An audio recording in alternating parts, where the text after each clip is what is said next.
Okay. We're coming on. What day is today? Do you know what the day is? Do you know what the day is? What day is today? Today's Tuesday. Isn't it? Today's Monday. Monday. I believe it's the 22nd. And I wrote that enough.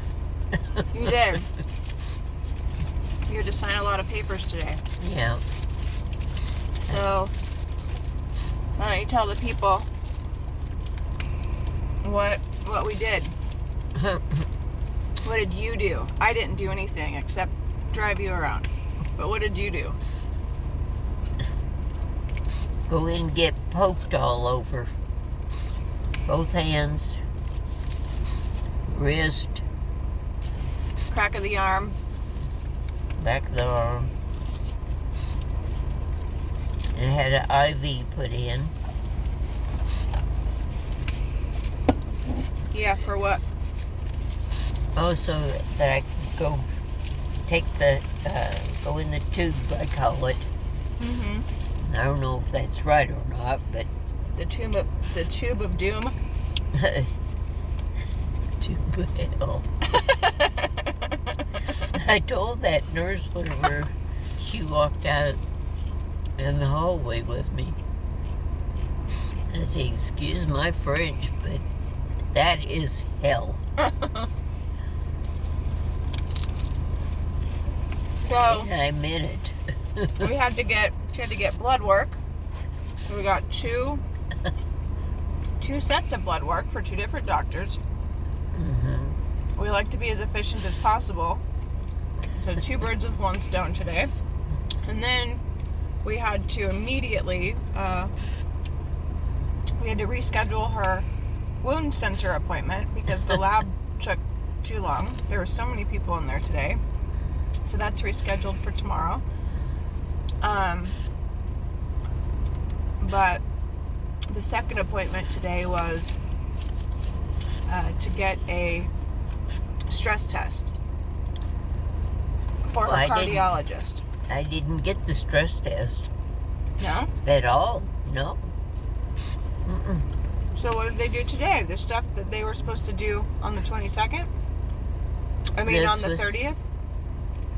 This was to check my heart and check the stents that has been put in there. Yeah. And the flow of the blood through my system. And what else, I don't know. But I know that I was in there a good long time until I got nauseated and everything else. Yeah. Well, today was supposed to be a stress test because he says that one of her arteries is 100% according to the last stress test. But then, COVID happened, so she didn't go back. We didn't go back and do any of that. And her appointment, her original appointment was postponed a month or 2, I believe. So anyway, she was supposed to have, the next couple of sets of tests. There was the one today, and then on the 30th we go back and she'll have 2 more tests. So it's the supposed to be stress test, which was supposed to be today, and then an echocardiogram and a calcium score I don't know what that is. On Tuesday the 30th. So that, what I Googled about the calcium score is that I think that they also hook you up to an IV and put you into the tube, is what the internet showed me. So I'm wondering if they did that today, if that's what it was. I don't know. The calcium score, from what I read, is that it checks the plaque. It can see the plaque inside of your veins to see how full they are. Yeah. So I'm not sure if maybe they did that today, and that's why you were in the tube, or what. I don't know. But either way, it's a bunch of tests that she's doing. And how did it Let's make see you if I'm going to live for kicked the bucket. Yeah, they're gonna do another stint. But luckily, I mean, it's through the wrist, but it really takes it out of her. The last time that happened, she was kind of out of it for about a week, even though it's an outpatient situation. Yeah. So tell them how it made you feel. You got nauseous, and what else?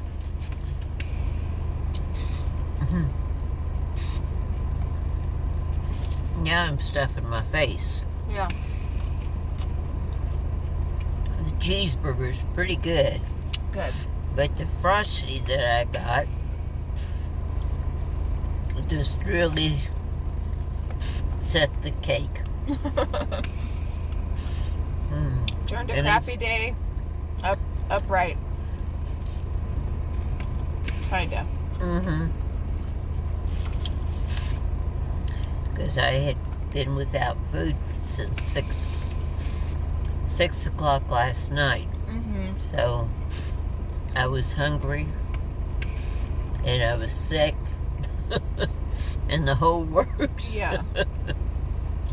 The labs, only one of the labs had to be fasting and not the other one. But then the test today had to be fasting except for water and medication. So, and obviously being diabetic, that's a hard stretch to do. It is. So it's real hard for anybody. Yeah. So that's why we came over. We got a Wendy. Yeah, no, I just about got her gone. Good.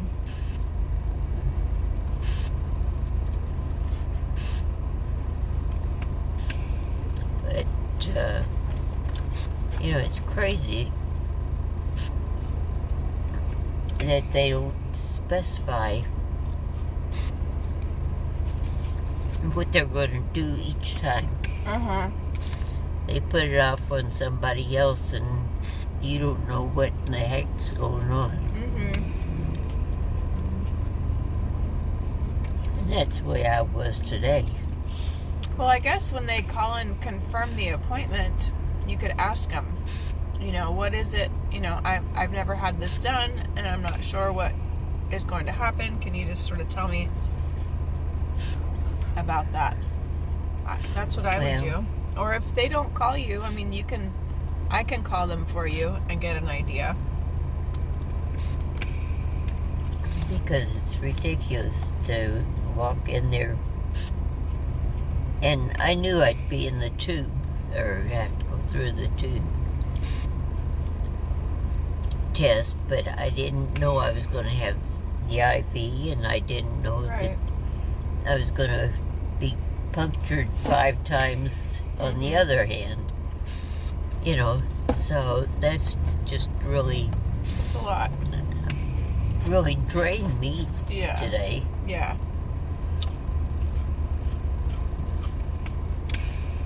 That's the thing, too. I think if today was the stress test or whatever it was, in the future, I was telling Grandma that we will just tell them that, she can't do it anymore. It's too hard on her. Laying down flat, she had to have an ultrasound of the legs, and we weren't in there very long, and the lady was able to raise the back part of the bed a little bit, but she was checking the veins and the flow of the blood, and that was really hard for Grandma too. So I feel like probably in the future now we will just tell them no more things where she needs to lay down. My back won't hold it. Yeah. To handle it. Is that your battery dying down there? Probably. Oh, probably. Yeah. That's all right. We need to bring the car charger next time. But at least we're going home, so you'll be able to put the oxygen back on in a minute. Anyway, yeah, I think that's probably,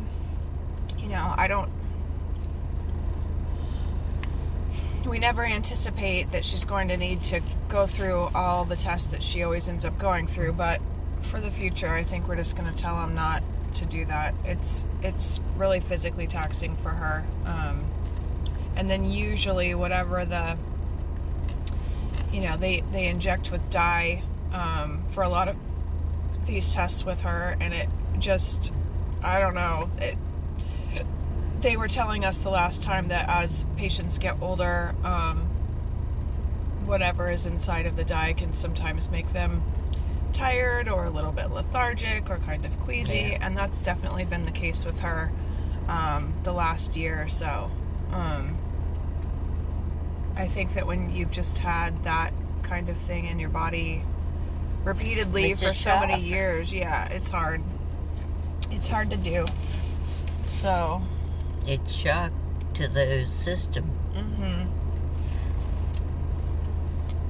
Yeah, because one of the times, I think it was when you had your stent put in, there was so many tests for that too leading up to that procedure that, by the time we came around to the stent, I was like, no way we're going to do this again, because it was hard. It was hard for you. So, but here we are doing it again. And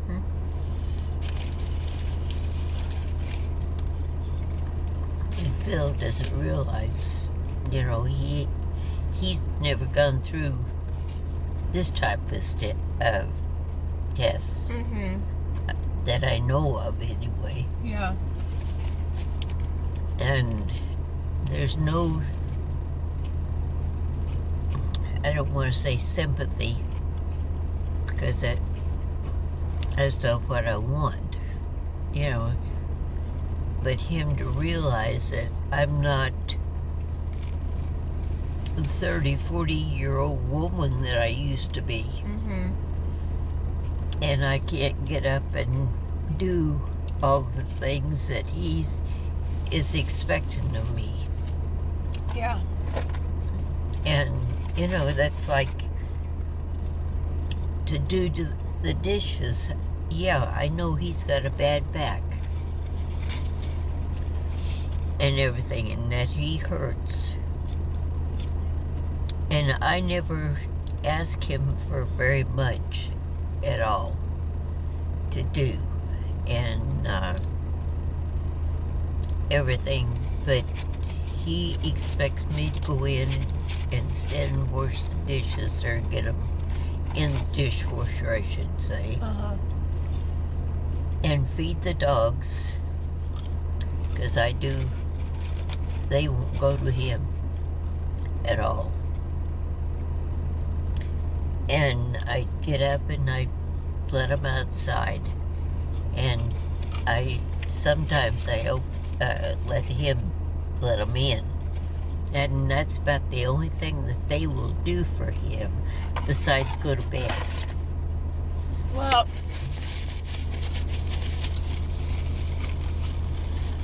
I know that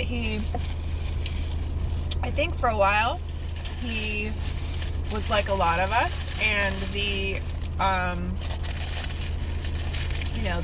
there have been a lot of times where even when you were able to do something for yourself, you wouldn't do it, and like taking care of your health the right way, or eating the right food, or that kind of thing. Well, that was back years ago. Right. So I think part of what he is experiencing is that there is a shift that has happened where you actually can't do these things for yourself anymore. But he, I think, still sees it as like, we all need a little bit of exercise. We all need a little bit of movement. Oh, yeah. So he still wants you to do the things that you can do on your own, because that's healthy. That's a loving thing to have you, if everybody had catered, to any of us, and we never had to like really move, we would be, all of us in real bad shape. So I think part of it is loving, and part of it is also just not recognizing that you're unable. But I did have a talk with him about that, and that's why he sort of helps get your breakfast sometimes. And so I think that he's trying. He's not perfect by any means, but for him, I feel like he tries. And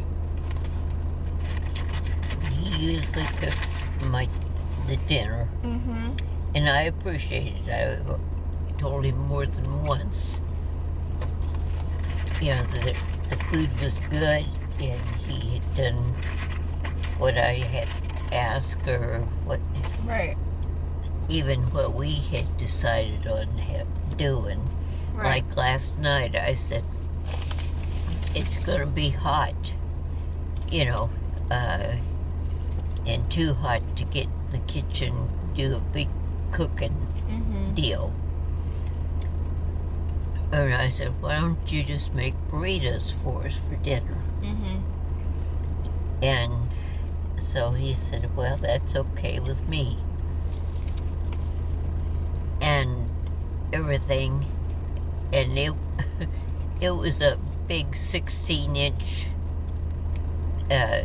tortilla that he fixed, full of meat and cheese and the hot sauce and everything else. Of course, the dogs, whenever they see the tortilla, they expect to get part of that tortilla. So I not only fed what he had gotten, the Fresh Pets food, and fed him that. And then I turned around and tore the tortilla up where they could eat it. Is this yours? No, I've got the one I... Well, I wiped my mouth on it, there. and then it kind of dawned on me that I had this one in my lap, and then I got really worried that I just wiped my mouth on something that you've been wiping your mouth on. That'd be really gross. Well, so, anyway. It's hard. It's a hard change for everybody. You and him and everyone. We're all having to sort of adjust as things happen, and he's not the best. I would love for him to be, a little better, a little nicer, more kind, a little cleaner. But I mean, he's a 60-year-old man, very much a man, that I think he tries, and he has a good heart. He just doesn't always understand everything,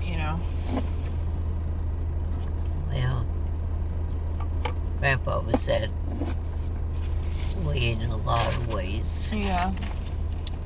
And this one here has followed behind him, his dad. Yeah.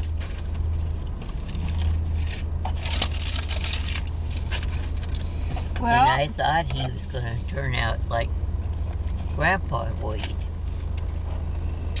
And he's just opposite. Yeah. Well, I think that's because sweet little men like Grandpa Wade only come around once in a blue moon.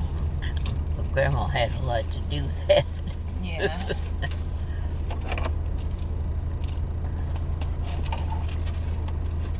Well, what else? What else is new?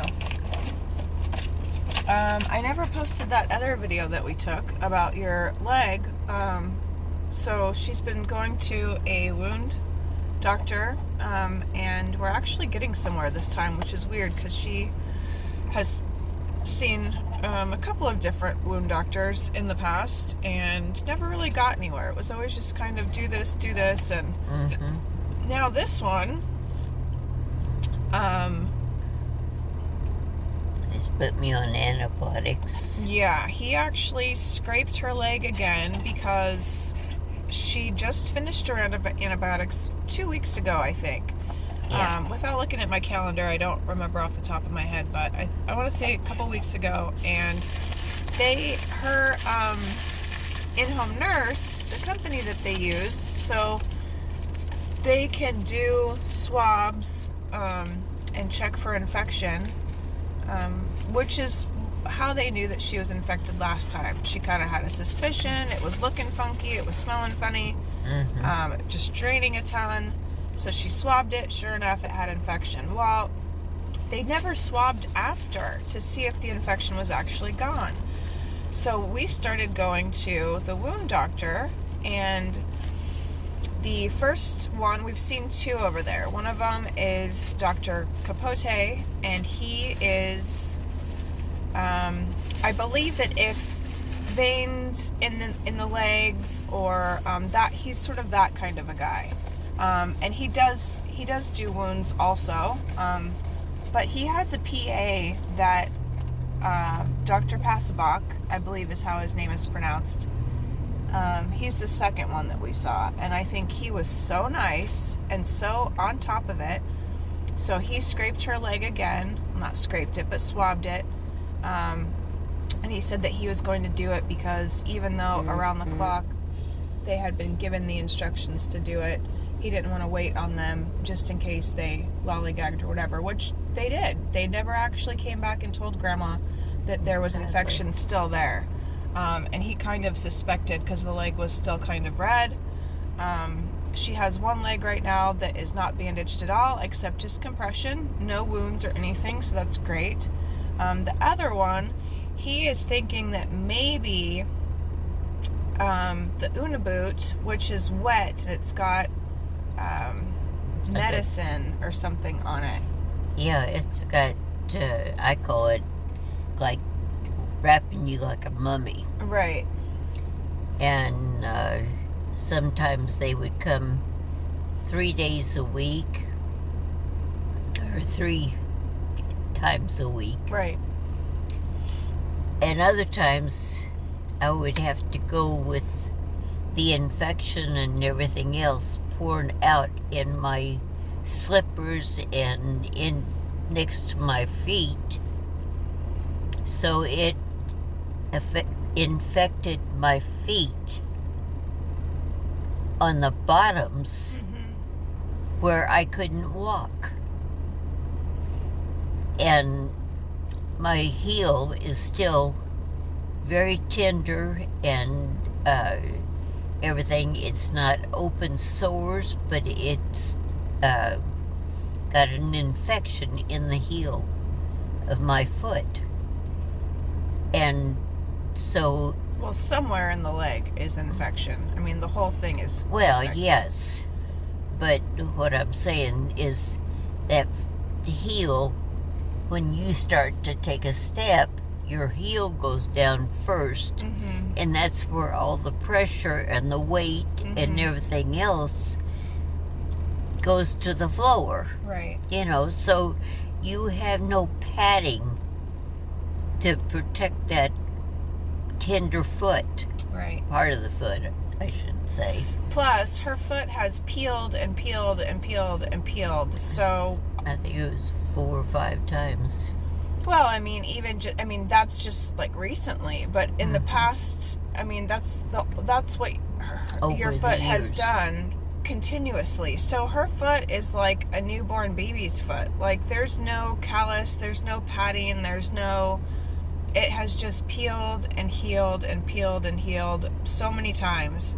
So Dr. Passabach, the PA, was saying, the wound specialist, physician's assistant, he was saying that he's wondering if the medication or liquid, whatever that is irritating from the Uniboot.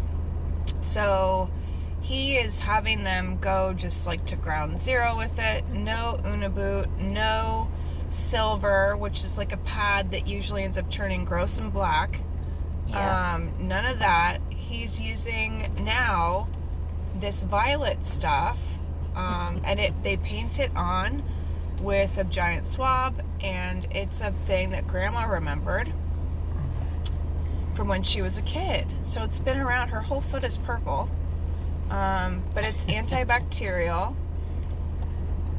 And it's dry. It's Mm-hmm. not wet. Mm-hmm. It dries, yeah, but it stains the skin purple.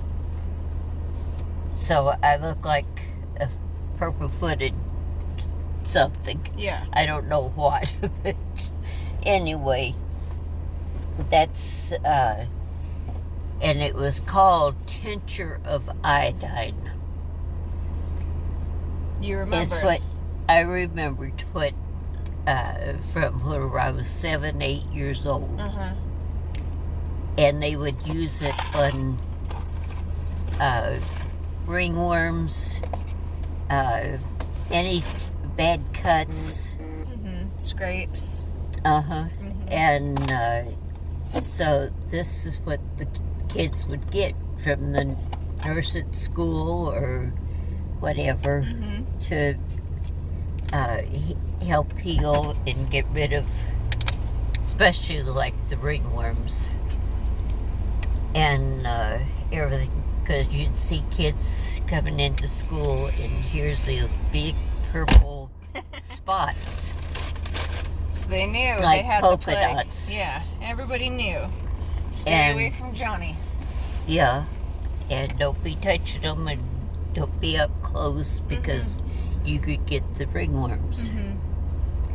So I happened to look at my foot, and here I've got tincture of iodine all over the whole top of my foot and everything. But would you believe that right now my foot is not red and it's not as tender? It's still tender to a point, but it's not as tender as it was.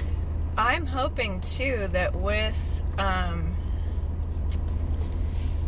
so they also put her back on gabapentin, which is great. So she still can take the tramadol, but now if we're gonna do the gabapentin daily, that should help with that nerve pain because her legs, I don't even know now why. Candy would remember because she stopped taking it when Candy took her to the hospital when she was here. But I don't even remember why she got taken off of it. I don't know either. I don't know, but you know that's supposed to be in this in your system, and that's supposed to be helpful. But that's really when all the leg pain and it just got worse and worse and worse. Yeah. So we're hoping that when that kind of levels up again and gets flowing through there real good, and then she can still take the tramadol if she needs it, but it's not something she likes to do because it makes her feel icky and tired. And I just want to take a nap all the time. Mm-hmm. So, anyway, but yeah, it was called tincture of iodine. Mm-hmm. And you'd see kids going home or going, into stores, and here there'd be purple spots on them. And that maybe in a week or two, the spots was gone, and so was tincture of iodine. Mm-hmm. That's funny. And so it meant that the kids was healthy again. Mm-hmm. And everything, but that's what we went through in grammar school. Mm-hmm. And friends of mine, when they was at the age we had a mixture of friends.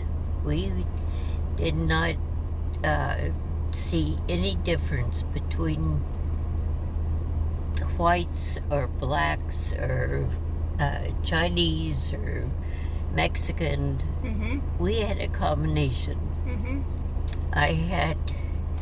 There was one black girl. There was one from Sweden. She was white, but she was born and raised in Sweden. Mm-hmm. I had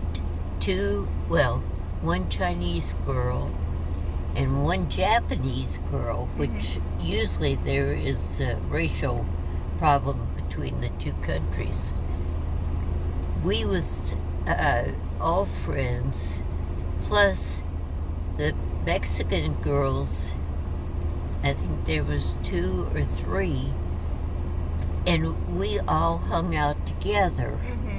And it was nothing for us to put our arm around them or, show that we cared about them.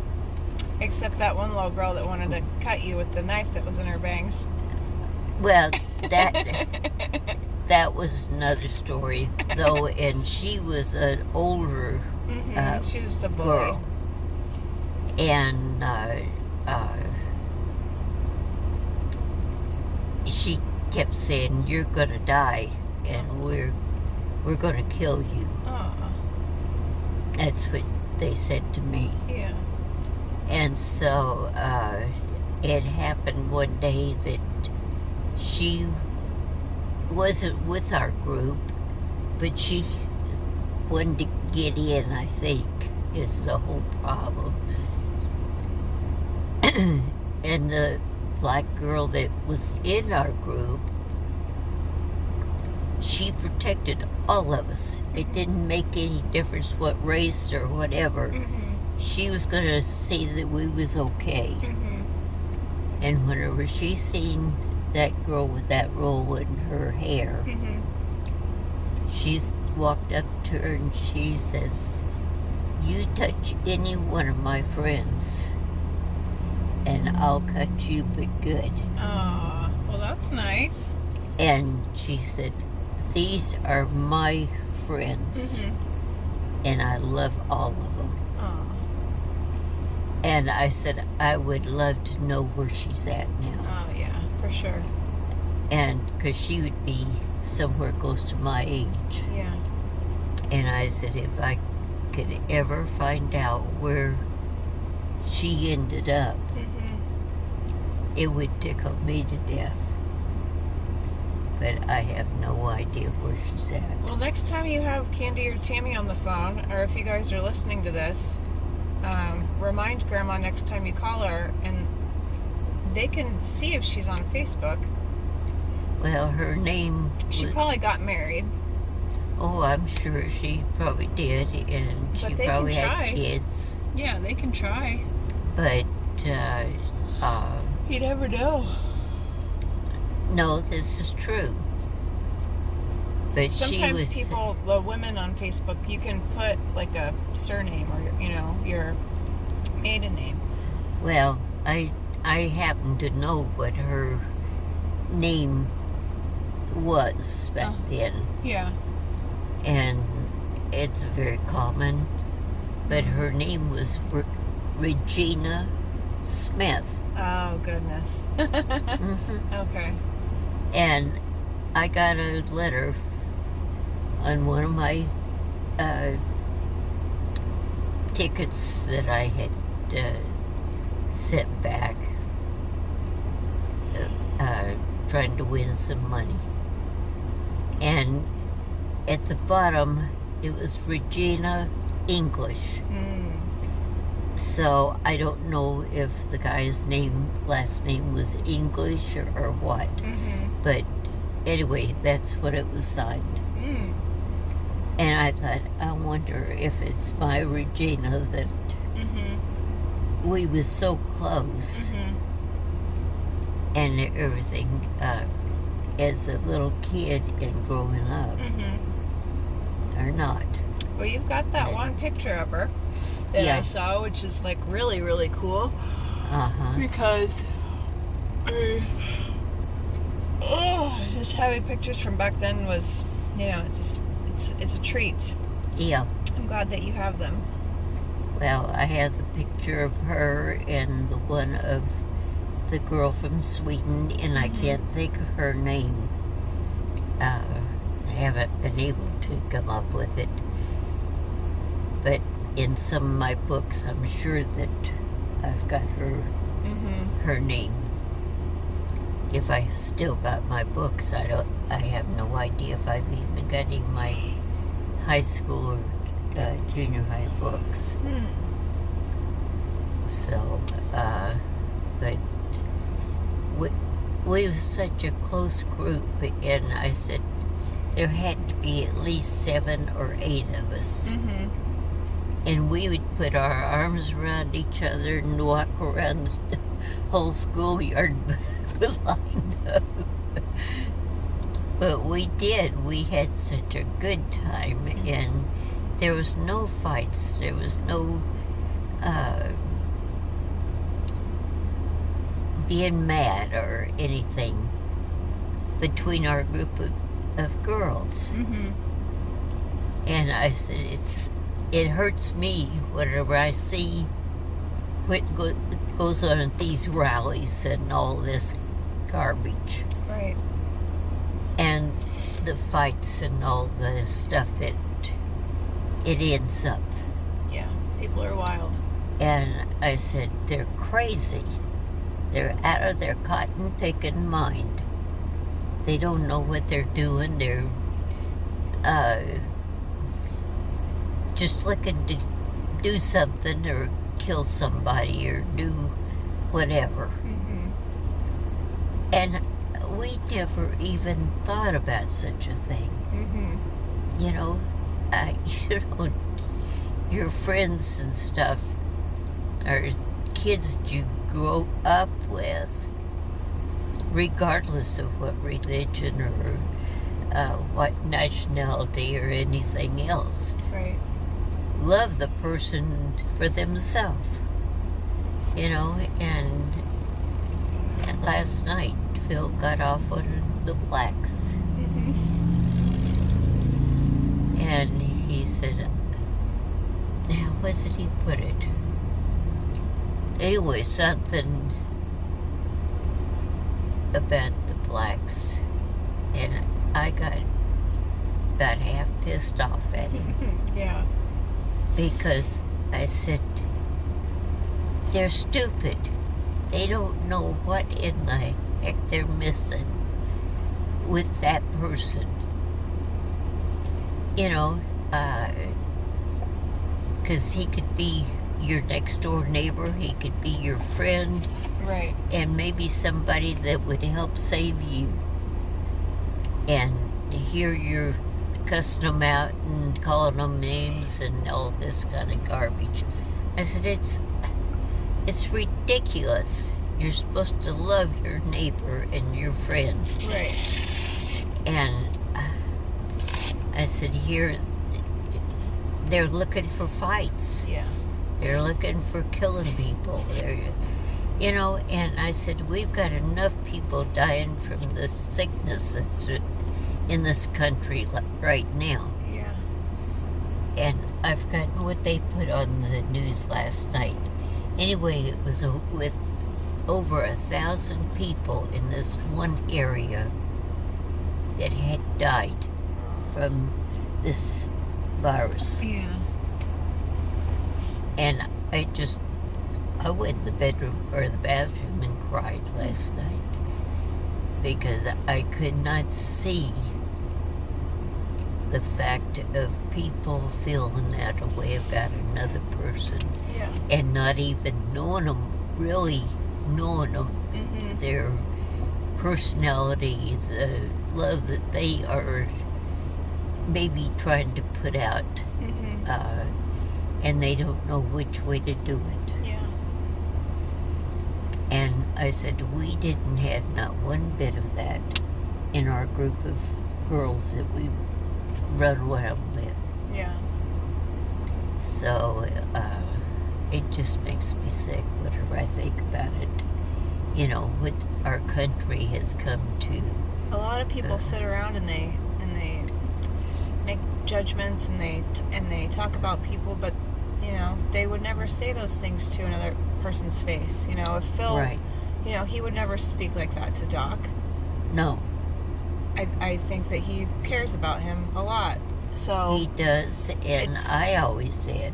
So it's just interesting, you know, we make these opinions and we think these things, but like you said, you know, they have love inside of them. Everybody does. And sometimes people, I think, just get confused, you know. It's really easy to get confused, and everything's chaotic and messy right now. And then having somebody like Trump, you know, that doesn't know his rear end from a hole in the ground, get up and make these speeches, and like he did about the people that was on the outside of the stadium or whatever there in Tulsa. You know, why run the people down? They was coming because they was a Trump supporter. And he just run them down on TV and everything else. Yeah. Well, he's a stupid ass himself. Yeah. Whenever he does that. Yeah. And I'm telling you,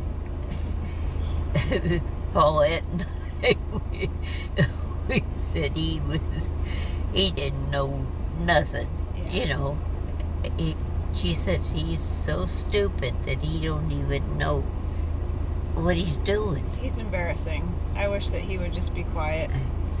I think he probably is great with, you know, economics, the currency, you know, that type of thing. But as far as being a good person, he's not.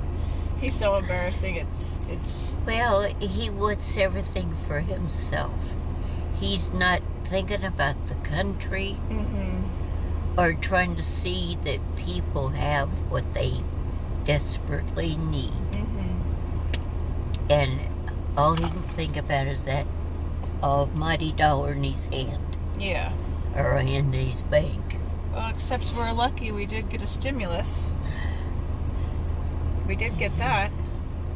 And so, yeah, I haven't seen any of it. No, it's in your My bank. son has taken care of that. Well, it's in your bank. That's where it should be. Some of it, yes, but there's some things that I should have gotten and still need. Well, when the stores reopen, that's what I keep telling you. We can't go anywhere. Well, Walmart's a madhouse, and as it is, it's 100 degrees outside right now, and you know, we're not gonna stand outside in line for that. So yeah. anyway, I you haven't guys. been any place for God, since November. No, it's not been November. We haven't even been on lockdown since. I mean, it's been a couple months, but it's not been 6 months. It might be 6 months by the time it's all said and done, but we're not there yet. Well, no, whenever I started having problems with my feet, it was in November. I know, but we were still going to Walmart once in a while at that point. And I have not been back to any of the stores, and I can't even get the bank card to do anything that I need to do. That's because we can't go anywhere. But anyways, you guys, love you. I hope everything's great. Tomorrow, Grandma has wound care again and shower, and that should wrap it up for the week. We will keep you posted next week when she does the other 2 tests. That'll be Tuesday. Love you guys. Hope you're great. This has been 45 minutes of total pleasure. Love you guys. Goodbye. Say bye. Bye.